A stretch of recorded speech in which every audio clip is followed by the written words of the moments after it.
प्यारे विद्यार्थियों, मैं Dharmendra Kumar Sharma alpha success online classes के ऊपर आप सभी विद्यार्थियों का तहे दिल से हार्दिक आभार व्यक्त करता हूं, धन्यवाद प्रकट करता हूं।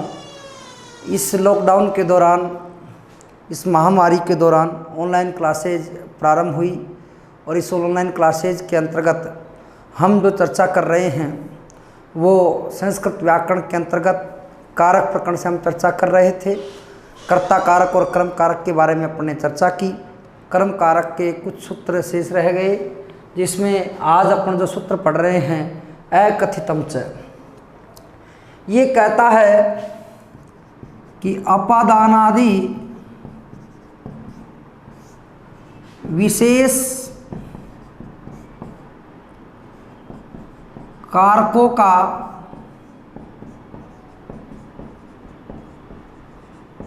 निषेध करके 16 द्विकर्मक धातुओं के योग में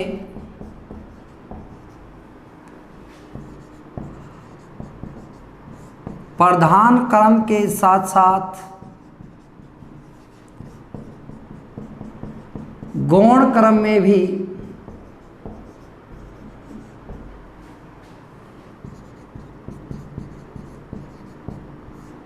द्वितीय विभक्ति का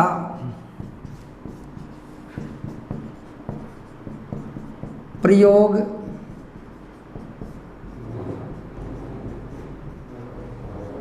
किया जाता है।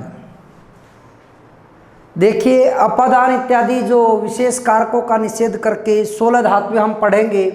दो है याच, पच, दंड, रुद्र, पृच्छ, ची, ब्रू, सास। सास, जी, मथ, मुस, नी, ह्री, वह, दु है याच, पच, दंड, रुद्र, पृच्छ, ची, ब्रू, सास, जी, मथ, मुस, नी, ह्री, वह और कृस। ये 16 धातुएं हैं। इन 16 धातुओं को द्विकर्मक धातु के नाम से जाना जाता है। किसके नाम से? द्विकर्मक धातु के नाम से। यानी ये अपने कर्म को स्पष्ट करने के लिए, अपने अर्थ को पूर्णतः स्पष्ट करने के लिए इन्हें दो कर्मों की आवश्यकता पड़ती है। प्रधान जो कर्म है उसमें तो कर्म कारक होना ही होना है, परंतु एक अन्य कारक जो प्राप्त हो रहे हैं उन सब कारकों का ये कहता है सूत्र कि निषेध कर दो, और निषेध करके इन 16 धातुओं के योग में गौण कर्म में भी द्वितीय विभक्ति का ही प्रयोग कर दो। हम सबसे पहले इनका अर्थ देखते हैं। द्व धातु का अर्थ क्या है? दूहना। याच धातु का अर्थ होता है मांगना। पच का अर्थ होता है पकाना। दंड का अर्थ होता है सजा देना। रुद्र का अर्थ होता है रोकना। पृच्छ का अर्थ होता है पूछना। ची का अर्थ होता है चुनना। ब्रू का अर्थ होता है कहना। सास का अर्थ होता है उपदेश देना। जी का अर्थ होता है जीतना।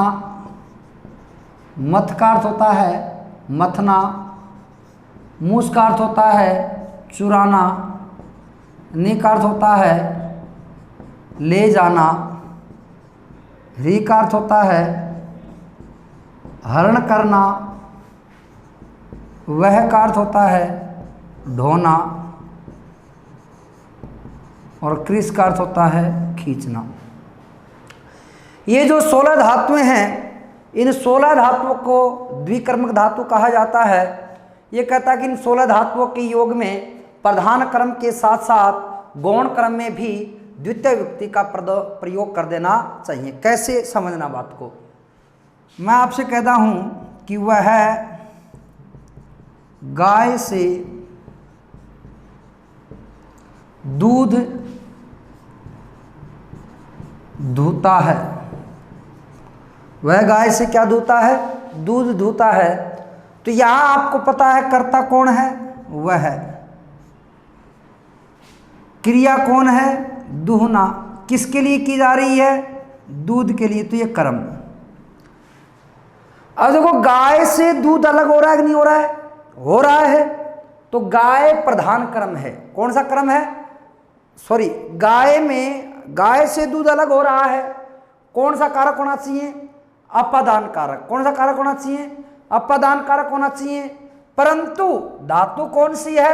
दूह धातु। ये कहता है कि अपादान आदि जो विशेष कारक हैं उन कारकों का आप इन 16 धातुओं के योग में निषेध कर दो और कौन सा कारक कर दो? कर्म कारक कर दो। तो मित्रों इसको तो अपन बोलेंगे प्रधान कर्म। क्या बोलेंगे? प्रधान कर्म। और इसको अपन बोलेंगे गौण कर्म। यहां से ये भी एक प्रश्न बनता है कि प्रधान कर्म कौन सा है और गौण कर्म कौन सा है। एक सीधी सी पहचान बता दूं कि प्रधान कर्म हमेशा क्रिया के पास रहता है, यानी जिसके लिए क्रिया की जाती है वो कौन सा कर्म? प्रधान। दूहना दूध के लिए हो रहा है। तो इसका वाक्य अनुवाद करते हैं तो वह को क्या बोलेंगे अपन? सह। गाय गाम, दूध को दुग्धम, और दुह धातु प्रथम पुरुष एक वचन बनता है दोग्धी। सह गाम दुग्धम दोग्धी। यहां से आपको पूछ ले कि प्रधान कर्म कौन सा है? दुग्धम। गौण कर्म कौन सा है? गाम।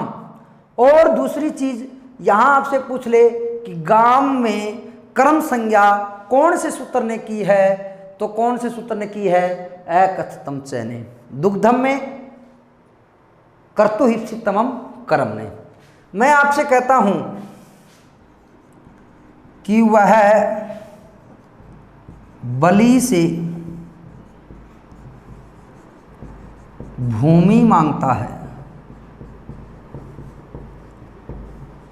बलि से भूमि किसने मांगी थी? वामन ने। कि वामन बलि से भूमि मांगता है। तो इस वाक्य में हम देखते हैं कर्ता कौन है? वामन। क्रिया मांगना, किसको मांगना? प्रधान कर्म भूमि। और गौण कर्म बलि। तो आप इसका अनुवाद करोगे तो क्या करोगे?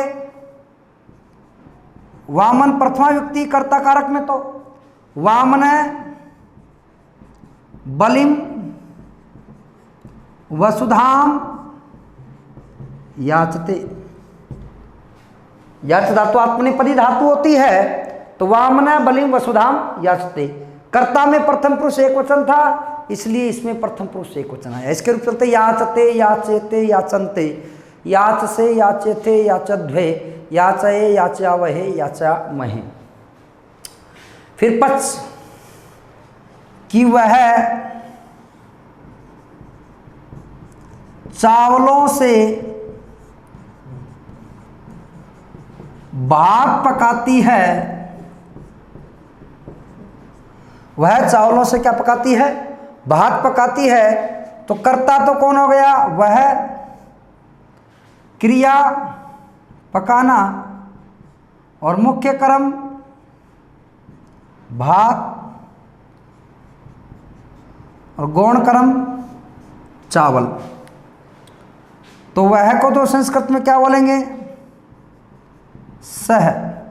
अब देखो भाई, कच्चे चावल हो तो उसको बोलते हैं तंडुल। पके हुए चावलों कहा जाता है भात। अगर कच्चे चावल नहीं हो तो भात पकाने की क्रिया हो सकती है क्या? नहीं हो सकती। तो यहाँ कौन सा कारक होगा? नियमानुसार तो वहाँ चावल में करण कारक होना चाहिए था, परंतु पच धातु के योग में यहाँ भी कर्म कारक करेंगे। और एक चावल तो पकाती नहीं, बहुत सारे चावल पकाती है। तो इसको क्या बोलेंगे? तंडुलान ओदनम पचती। सह तंडुलान ओदनम, सॉरी, वह चावलों से भात पकाती स्त्रीलिंग है तो क्या जाएगा? सा तंडुलान ओदनम पचती। कि वह चावलों से क्या पकाती है? भात। प्रधान कर्म तो ओदनम, गौण कर्म तंडुल। उस दंड सजा देना, कि राजा ठग को 100 रुपये का दंड देता है।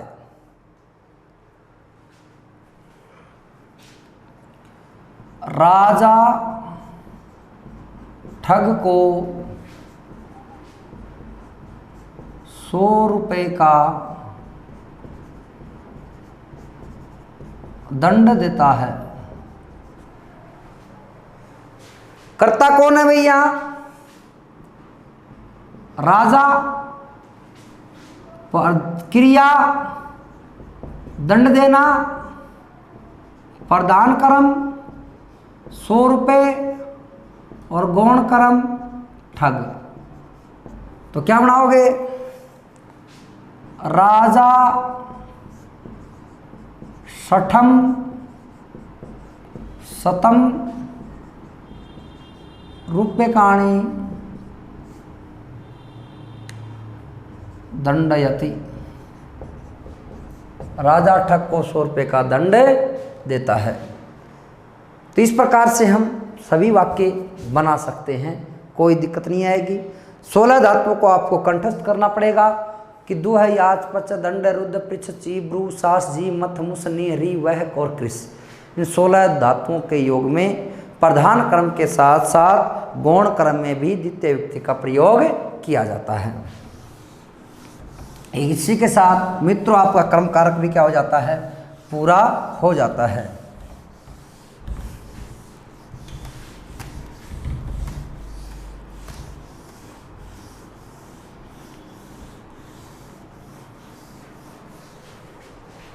अगला जो कारक आता है वो आता है कर्ण कारक। सूत्र आता है इसका साधकतमम कर्णम।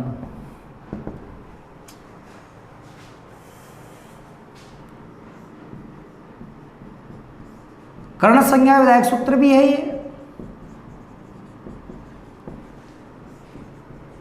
आपसे कोई पूछ ले कि कर्ण संज्ञा विधायक सूत्र कौन सा है, तो कौन सा है? साधकतमम कर्णम। साधक किसी भी क्रिया को पूरा करने में जो सबसे अधिक क्रिया को पूरा करने में जो सबसे अधिक योगदान देता है, क्रिया को पूरा करने में जो सबसे अधिक योगदान देता है उसे कर्ण कारक कहा जाता है। देखिए, वैसे तो क्रिया को पूरा करने में सभी कारक योगदान देते हैं, परंतु कारकों में जो सबसे अधिक योगदान देता है, कारकों में जो सबसे अधिक योगदान देता है उसे क्या कहा जाता है? कर्ण कारक कहा जाता है। कैसे? देखिए, मैं कुछ उदाहरण रखता हूं कि वह कलम से पत्र लिखती है,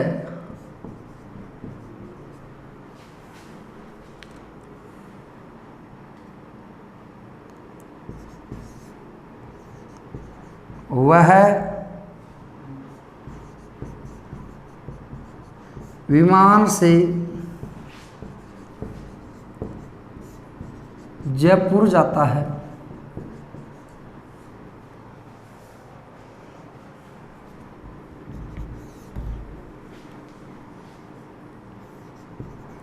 वह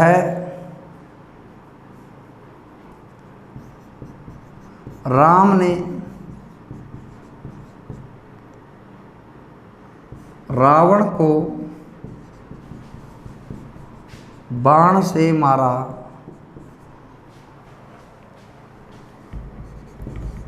राम के द्वारा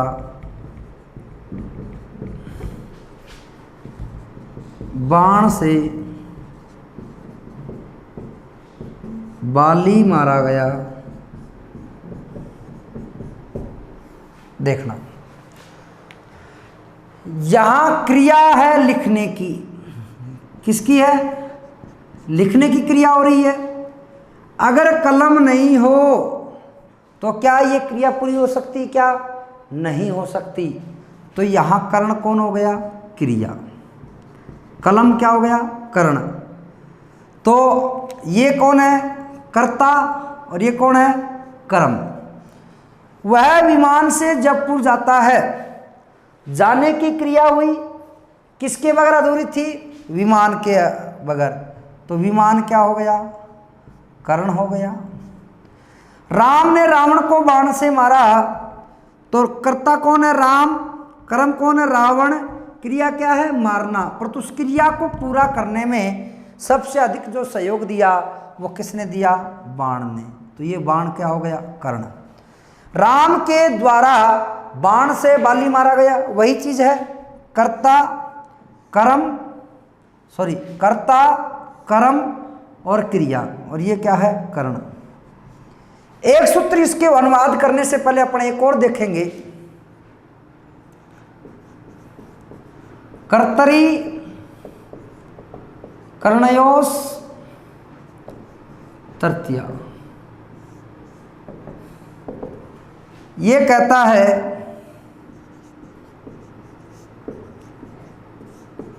अनुक्त कर्ता और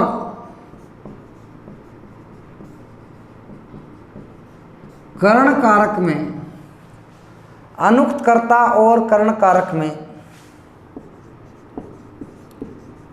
तृतीया विभक्ति का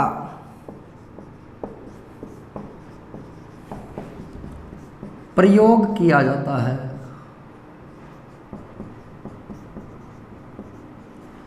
अनुक्त कर्ता, अनुक्त कर्ता कौन सा है? भाववाच्य और कर्मवाच्य। वाच्य भी आपके पाठ्यक्रम में है, एक प्रश्न पूछा जाता है वाच्य से, वहां भी अपन चर्चा करेंगे कि भाववाच्य और कर्मवाच्य में, भाववाच्य और कर्मवाच्य में जो कर्ता होता है वो कौन सा कर्ता होता है? अनुक्त कर्ता। या सीधे शब्दों में कहूं कि जहां कर्ता के अनुसार क्रिया का प्रयोग नहीं होता है उसे अनुक्त कर्ता कहा जाता है।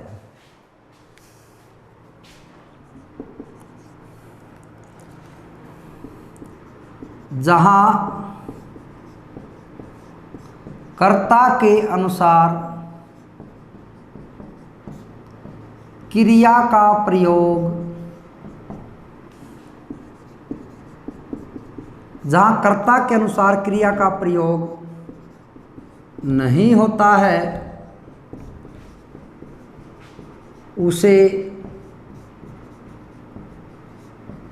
अनुक्त कर्ता कहा जाता है।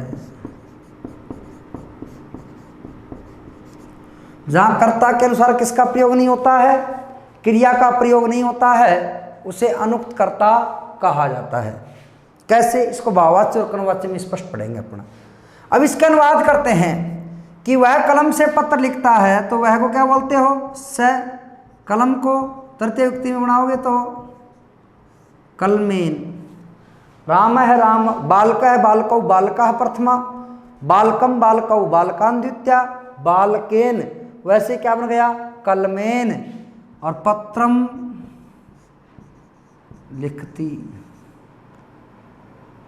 वह कलम से पत्र लिखती स्त्रीलिंग में है तो क्या जाएगा? सा। सा कलमेन पत्रम लिखती। आपसे पूछे किसमें कर्ण कारक कौन सा है तो कलमेन। कौन सा है? कलमेन। वह विमान से जयपुर जाता है तो वह को क्या बोलोगे? स। पुल्लिंग में है जाता है। वायु यानेन, सह वायु यानेन जयपुरम गच्छति। वह वायुयान से कहाँ जाता है? जयपुर जाता है। राम ने रावण को बाण से मारा, तो राम है कर्म लो रावणम बाण बाणेन और हतवान। कत्वतु प्रत्यय है। मैंने आपको बताया था कि कर्तृवाच्य का वाक्य हो वहां कत्वतु प्रत्यय भूतकाल अर्थ में, और जहां कर्मवाच्य और भाववाच्य होते वहां कत प्रत्यय जोड़ा जाता है भूतकाल अर्थ में। अब देखो के द्वारा आ रहा ना, क्या आ रहा है? के द्वारा। इसका मतलब ये कर्मवाच्य का वाक्य है, और कर्मवाच्य का कर्ता कैसा होता है? अनुक्त होता है। तो इसको बनाओगे तो राम का तृतीय युक्ति लोगे अनुक्त कर्ता में। अनुक्त कर्ता में कौन सी युक्ति होती है? तृतीय युक्ति। तो क्या जाएगा? रामेण बाणेन। अब जहां कर्ता अनुक्त होगा वहां हमेशा कर्म उक्त होगा। उक्त कर्म में प्रथमा विभक्ति आती है और अनुक्त कर्म में द्वितीय विभक्ति आती है। यानी उक्त कर्म में तो प्रथमा विभक्ति आ गई, और अगर इसको अगर और आप चेंज करना चाहो इन दोनों को, यानी पहले आता है ले लिया रामेण बाणेन हतो बाली। रामेण बाणेन हतो बाली, ये कैसे बना? विसर्ग से पहले क्या आ रहा है? ए, और उसके बाद में क्या आ रहा है? ब। तो हसी से सूत्र याद करो। वो तो विसर्ग संधि पढ़ाई थी, मैंने बताया था कि जहां विसर्ग से पहले ए हो और विसर्ग के बाद किसी भी वर्ग का तीसरा चौथा पांचवा य वैरलय आ जाए तो विसर्ग को ओ में बदलते हैं, ए और उ मिलके ओ का निर्माण करते हैं। यह आपका पहला सूत्र हुआ।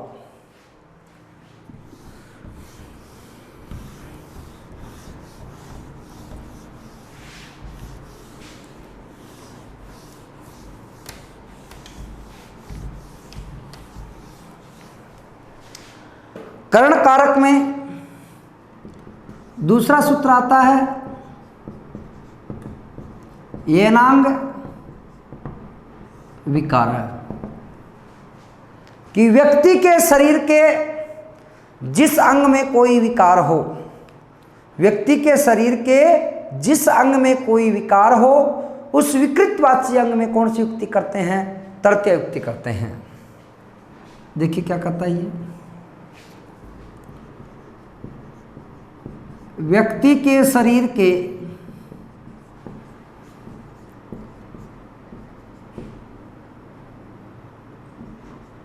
शरीर में जिस अंग में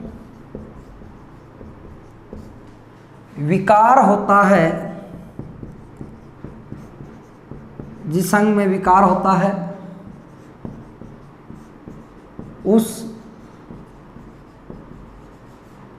विकृतवाची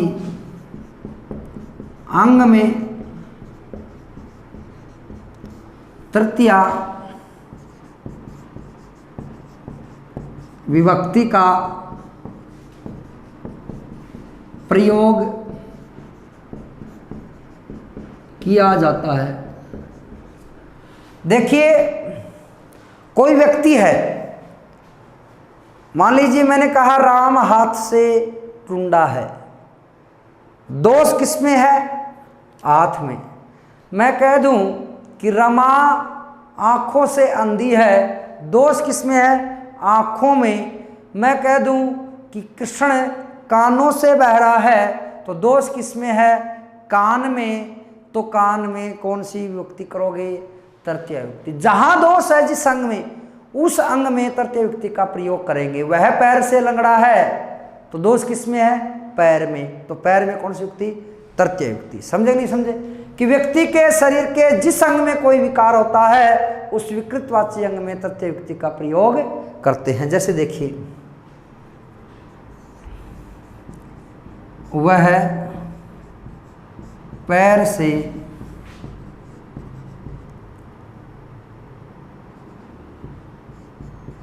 लंगड़ा है,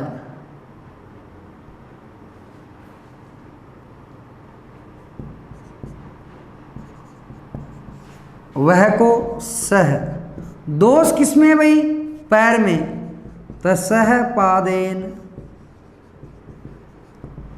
खंजय अस्ति, वह पैर से लंगड़ा है।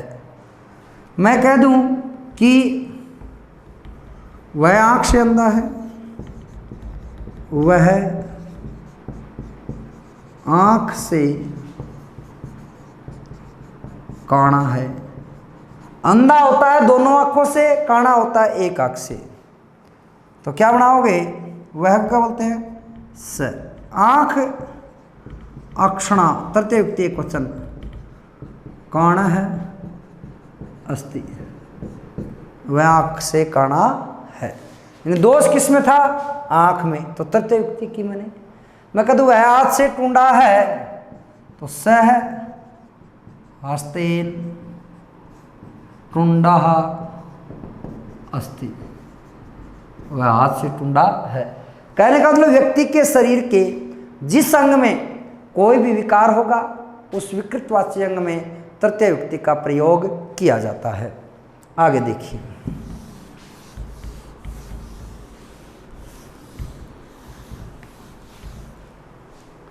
अगला सूत्र,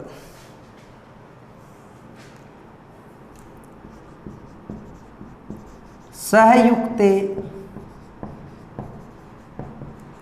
अप्रधाने, सहयुक्ते अप्रधाने। देखिए एक तो शब्द है सह, साकम, समम और सार्धम,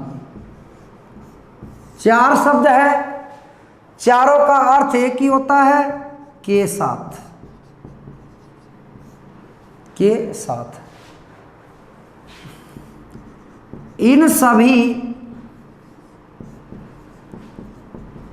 शब्दों के योग में अप्रधान में तृतीय विभक्ति का प्रयोग किया जाता है।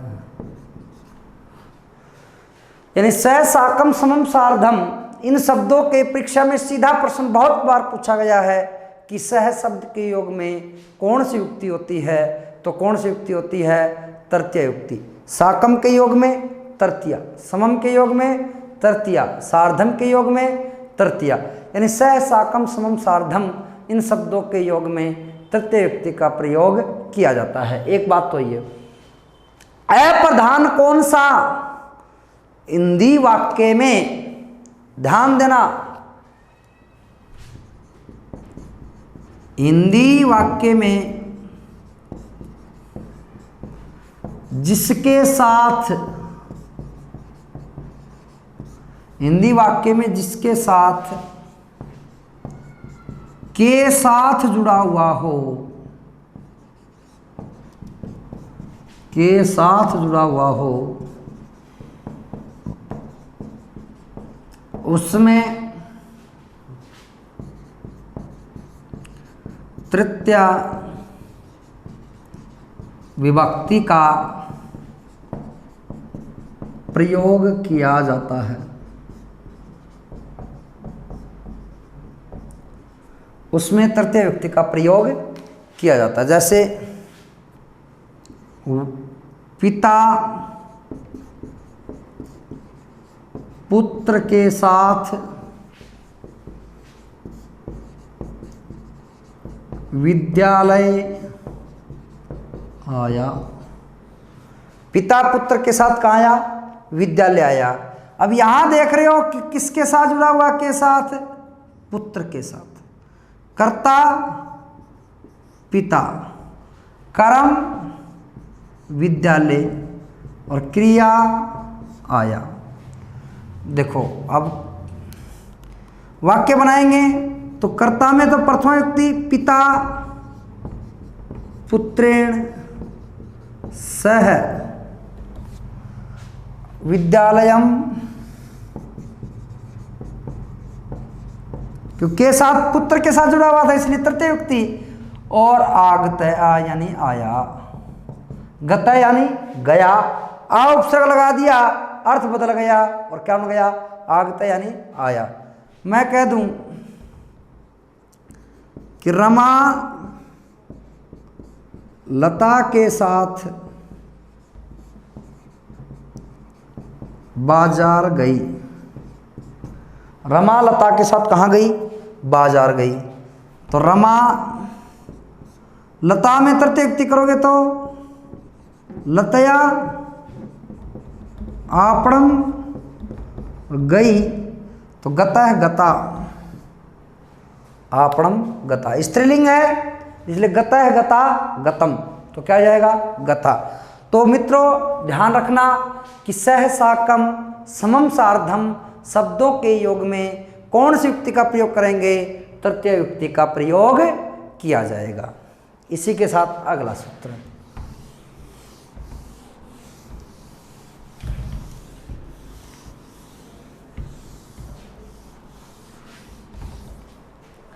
अगला सूत्र जो आता है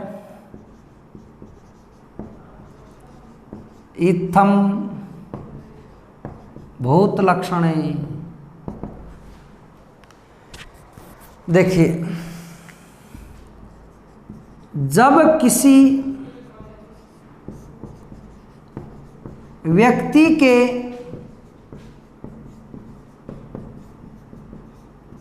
विशिष्ट लक्षणों को,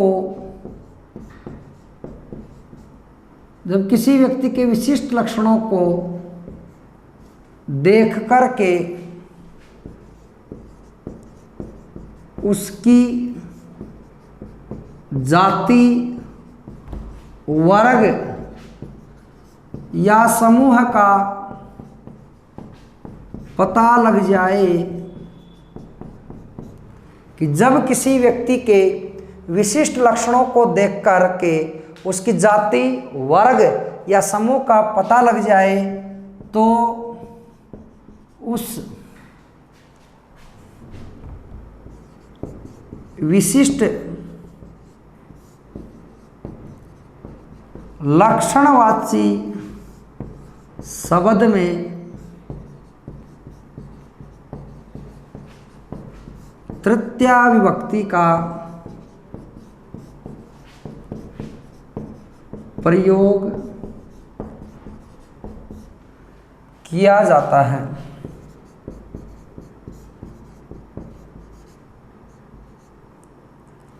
देखिए कि जब किसी व्यक्ति के विशिष्ट लक्षणों को देख करके उसकी जाति, वर्ग या समूह या समुदाय का पता लग जाए तो उस विशिष्ट लक्षणवाची शब्द में, ये बात ध्यान रखना, तो उस विशिष्ट लक्षणवाची शब्द में कौन सी युक्ति का प्रयोग किया जाता है, तृतीय युक्ति का प्रयोग किया जाता है। जैसे कैसे, वह जटाओं से तपस्वी प्रतीत होता है, वह जटाओं से तपस्वी प्रतीत होता है। अब देखिए प्रतीत किससे हो रहा है, जटाओं से। किससे हो रहा है, जटाओं से। तो जटा में कौन सी युक्ति करोगे, तृतीय युक्ति। क्या बनेगा, वह को तो सह। अब जटा एक तो है नहीं, बहुवचन में तृतीय युक्ति बहुवचन क्या बनता है, रमा भी। जैसे रमा भी बनता है वैसे क्या बनेगा, जटा भी। तपस्वी, जटा भी। तापसः प्रतीयते, सह जटाभि तापसः प्रतीयते। मैं कह दूं कि वह कुंडलों से सन्यासिनी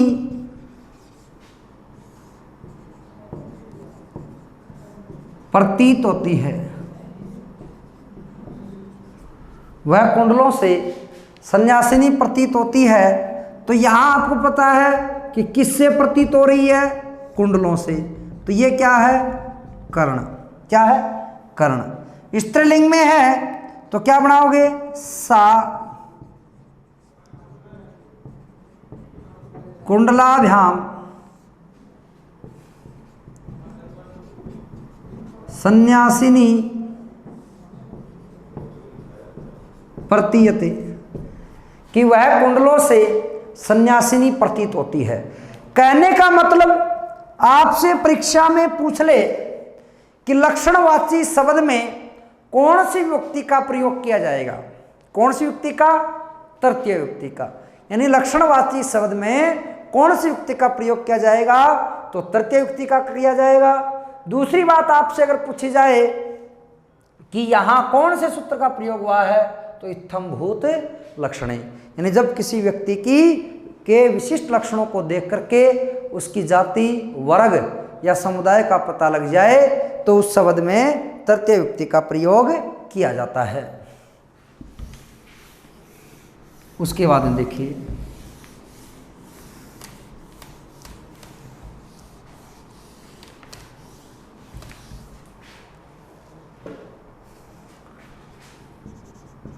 हेतौ, कौन सा है? हेतौ। ये सूत्र क्या कहता है? देखिए कि जो किसी भी कार्य के होने में, किसी भी कार्य के होने में जो कारणवाची, किसी भी कार्य के होने में जो कारणवाची शब्द होता है, किसी भी कार्य के होने में जो कारणवाची शब्द होता है, उस कारणवाची शब्द में तृतीया विभक्ति का प्रयोग किया जाता है। किसी भी कार्य के होने में जो मूल कारणवाची शब्द होता है, उस कारणवाची शब्द में तृतीय विभक्ति का प्रयोग करते हैं। जैसे घड़े के बनने का जो कारण होता है वो कौन होता है? डंडा। तो वाक्य क्या हो जाएगा? दंडेन घट।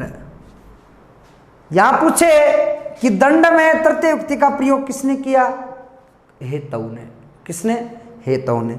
मैं कह दूं कि मैं अध्ययन के कारण यहां रहता हूं।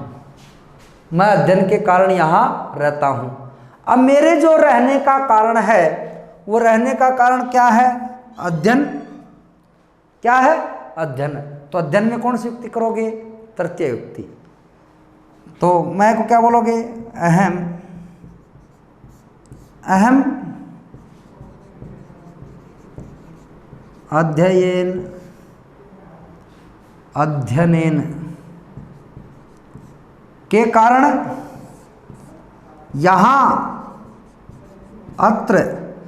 अब कर्ता देखिए मित्रों, उत्तम पुरुष एकवचन का है, तो उत्तम पुरुष एकवचन की क्या आएगी? क्रिया आएगी। वसामि।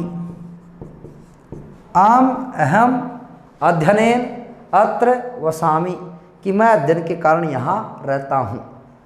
मैं कह दूं कि ज्ञान से यश प्राप्त होता है। ज्ञान से क्या प्राप्त होता है? यश प्राप्त होता है। मैंने आपके सामने उदाहरण रखा, ज्ञान से यश प्राप्त होता है। अब यश प्राप्त होने का कारण क्या है भाई? ज्ञान। यश प्राप्त होने का कारण क्या है? ज्ञान। तो ज्ञान में तृतीय युक्ति लगा दो, तो क्या बनाओगे,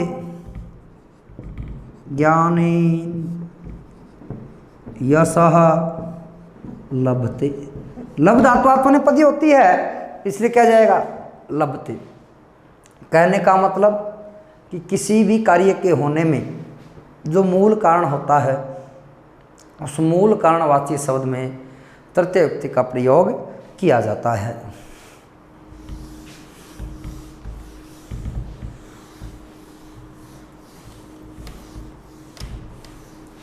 इसी के साथ आपका मुख्य करण कारक क्या हुआ, पूरा हुआ।